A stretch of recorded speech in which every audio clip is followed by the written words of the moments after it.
नमस्कार, स्वागत आहे आपल्या जळगाव अपडेट न्यूजमध्ये। जळगाव शहरातील MIDC परिसरात एका कंपनीत परप्रांतीय व्यवस्थापकांनी गेल्या काही महिन्यापासूनच जळगाव शहरातील मराठी कामगारांना महिन्याचा पगार दिला नाही, तर या ठिकाणी सुरू असलेल्या पार्सल पॅकिंगमध्ये मराठी मुलांवर चोरीचा आरोप करीत अनेक मुलांवर फसवणूक केल्याचा प्रकार समोर आला आहे।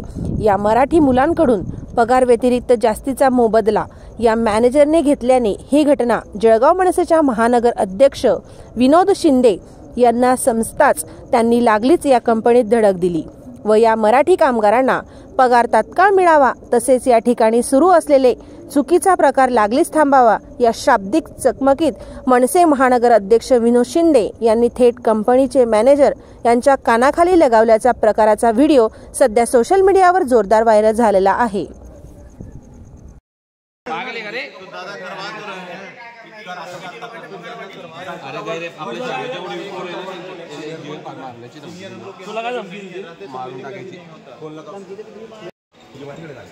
दीपक योगेश आपल्याकडे काय विषय काय विषय योगेश पगार तुमच्या पगाराचा काय विषय पगाराचा विषय तो त्याला झाडावर तुम्हाला म्हणतो 5 दिवस काम करलं म्हणून त्याला इमानदारीने सांगतोय।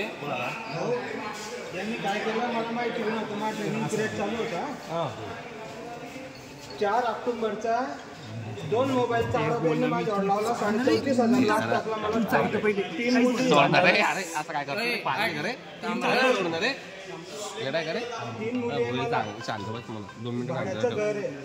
तर मी रोजंदारीवर येतो, त्या महिन्याचं पेमेंटही टाकलं नाही यांनी।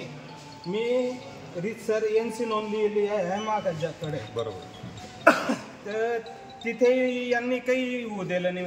बरं काय विषय दादा इनके ऊपर जो इनसे गलती इनको मराठी बोले दादा मराठी मेरे को नहीं आता। राजीनामा बोल मराठी नहीं आता। महाराष्ट्र में मराठी बोलना ही आना चाहिए, मराठी बोलनाच पाहिजे। ठीक है काय कसं काय दोन चोरी केलं कोणते बताई मावशी पगार देतो ते मावशी इकडे मावशी त्या मावशीला धमक्या दिला त्यांनी मध्ये आता